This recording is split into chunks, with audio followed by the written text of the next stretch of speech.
Hi, இன்றைக்கி இந்த வீடியோவில் என்ன பார்க்க போகிறோம்னா டைப்ஸ் ஆஃப் லைஸ். லைஸ்னால் நமக்கே தெரியும், பொய்கள். லையினாலே பொய். சரி, பொய்யில் என்ன எத்தனை வெரைட்டிஸ் இருக்குது அப்படின்னு கேட்குறீங்களா? எஸ், அதுலேயும் நிறைய இருக்குது. ஒவ்வொரு வகையான பொய்க்குமே ஒரு நேம் இருக்குது. அது என்னங்கிறத பார்ப்போமா? ஃபர்ஸ்ட் ஒன் இஸ் ஒயிட் லை. நம்மலாம் என்ன சொல்லுவோம்? பச்சை பொய் அப்படின்னு சொல்லுவோமா? இது ஒயிட் லை. ஒயிட் லைனா a small or harmless lie told to avoid hurting someone's feelings. அதாவது ஒரு சின்ன பொய் தான். இது என்னென்னா, அடுத்தவங்க மனசை காயப்படுத்தக்கூடாது அப்படின்னு நினச்சி சொல்கிறோமா, அந்த மாதிரி இதை தான் ஒயிட் லை அப்படின்னு சொல்லுவாங்க. For example, your drawing looks nice. ஆக்சுவலாக அது உங்களுக்கு பிடிச்சிருக்காது. இருந்தாலும் அவங்கள வரைஞ்சிருக்கிறாங்கல்ல, அவங்கள நம்ம என்கரேஜ் பண்ணுறதுக்காக சொல்கிற வார்த்தை யுவர் ட்ராயிங் லுக்ஸ் நைஸ் அப்படிங்கிறோம். திஸ் இஸ் ஒயிட் லை. அதே மாதிரி பாருங்கள், ஐ எம் பிஸி. யாராவது உங்களை கூப்பிட்றாங்க, உங்களுக்கு வெளியே போக இஷ்டம் இல்லை. அப்புறம் என்ன சொல்லுவோம்? நான் இப்போ ரொம்ப பிஸியாக இருக்கேனே, என்னால் வர முடியாது அப்படின்னு சொல்லுவோமா? அதுவும் ஒயிட் லை தான். Next one, the food taste good. இதுவுமே அவங்கள காயப்படுத்தக்கூடாது அப்படிங்கிற எண்ணத்தில் நம்ம சொல்லுவோம் சம்டைம்ஸ். ஆமாம், சாப்பாடு சூப்பராக இருக்குது அப்படின்னு சொல்லுவோமா? ஸோ இது எல்லாமே ஒயிட் லை, அதாவது அடுத்தவங்கள காயப்படுத்தாமல் இருக்கிறதுக்காக சொல்கிற வார்த்தை. Okay, next one is half truth. அதாவது a statement that's partly true but hides important details. அதாவது பொய் தான், அதில் என்னென்னா பாதி உண்மை இருக்கும், மீதி உண்மையை என்ன செஞ்சுருவாங்கன்னா மறைச்சிருவாங்க.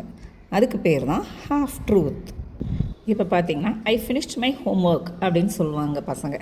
ஆனால் என்ன, கண்டிப்பாக அதில் ஏதாவது ஒன்று செய்யாமல் விட்ருப்பாங்க. ஆனாலும் அவங்க என்ன சொல்லுவாங்க? ஐ ஃபினிஷ்ட் மை ஹோம்ஒர்க் அப்படிம்பாங்க. அதில் பாதி உண்மை இருக்குது, மீதி பாதி போய். I am going to my friends house அப்படின்னு சொல்லுவாங்க. அதாவது ஃப்ரெண்ட்ஸ் ஹவுஸ்க்கு போயிட்டு அதுக்கப்புறம் அவங்க ஷாப்பிங் போகலாம், அதர்வைஸ் மூவி போகலாம், எங்கேயாவது போகிற பிளானிங் இருக்கலாம். ஆனால் அதை வீட்டில் சொல்லாமல் என்ன சொல்லுவாங்க? Just I am going to my friends house, அவ்வளோதான். அவங்க அதோடு நிப்பாட்டிக்கிடுவாங்க. அப்போ அதில் பாதி உண்மை இருக்கும், பாதி பொய் இருக்கும். This is half truth. உண்மையும் பொய்யும் கலந்தது தான் ஹாஃப் ட்ரூத். கவரப். கவரப்னா மூடி மறைக்கிறது. அதாவது to hide a mistake or truth. அது உண்மையோ பொய்யோ ஏதோ ஒன்று மற்றவங்க கிட்ட இருந்து மறைக்கிறது. That is called as cover up. He tried to cover up his mistake. அவனுடைய தவறை மூடி மறைக்கிறதுக்கு ட்ரை பண்ணலாம். The company covered up the problems. Company அவங்க ப்ராப்ளம்ஸ் எல்லாத்தையுமே மூடி மறைச்சிட்டாங்க. ஸோ இதுவுமே பார்த்திங்கன்னா ஒரு வகையான பொய் தான். Okay, next one is self deception. அதாவது செல்ஃப் டிசெப்ஷன்னா தன்னைத்தானே ஏமாற்றிக்கிறது. Act of lying to oneself or refusing to accept the truth. நம்மளே ஏமாற்றிக்கிறது, பொய் சொல்லி ஏமாற்றிக்கிறது. எப்படி? உண்மையை ஏற்றுக்கொள்ள முடியாமல் இது இப்படி தான் அப்படின்னு சொல்லி நம்மளே ஏமாற்றிக்கிறது. That is self deception. She believes that she will pass without studying. அதாவது அவன் நம்புகிறா, என்னென்னு படிக்காமலே நம்ம பாஸ் ஆகிடலாம் அப்படின்னு சொல்லி நம்புகிறாங்க. பட் ஷீ நோஸ், அவங்களுக்கு நல்லாவே தெரியும் படித்தா தான் பாஸ் பண்ண முடியுங்கிறது. ஆனாலும் என்னது, படிக்காமலே பாஸ் பண்ணிடலாம் அப்படின்னு சொல்லி நம்புகிறாங்க. So this is self deception, தன்னைத்தானே ஏமாற்றிக்கிறது. Gas lighting. கேஸ் லைட்டிங்னா making someone doubt their own reality. நம்ம சொல்கிறதே நம்மளே நம்ப முடியாத மாதிரி ஆக்கிடுறது. அதாவது சொல்லுவாங்க, நீ நேற்று இப்படி தான்ப்பா சொன்னீங்க, என்ன உனக்கு இது கூட ஞாபகம் இல்லையா அப்படின்னு ஒரு 2 or 3 டைம்ஸ் சொன்னோன்னே நமக்கே ஒரு டவுட் வந்துடும். ஓ, நம்ம நேற்று அப்படி தான் சொன்னோமோ அப்படின்னு. ஸோ அதுக்கு பேர் தான் என்னென்னா கேஸ் லைட்டிங். என் friend breaks your pen but says I didn't touch it, you might have lost it.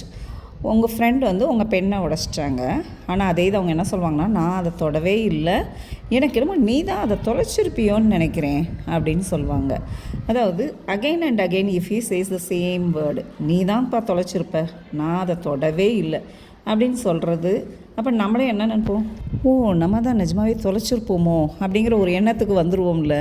This is called as gas lighting. So பொய்யிலேயே பார்த்திங்கன்னா எவ்வளோ வெரைட்டிஸ் இருக்குது. அடுத்தவங்கள ஏமாத்துறது ஒன்று, அடுத்தவங்க பாவம் ஏமாந்துடக்கூடாதுன்னு ஒன்று, தன்னைத்தானே ஏமாற்றிக்கிறது, அவங்களையே நம்ப வைக்கிறது. So many varieties are there. இதெல்லாம் தெரிஞ்சுக்கிடாத விட்டுருவோம். நம்ம யார்கிட்டையும் பொய் சொல்ல வேண்டாம். ஓகே.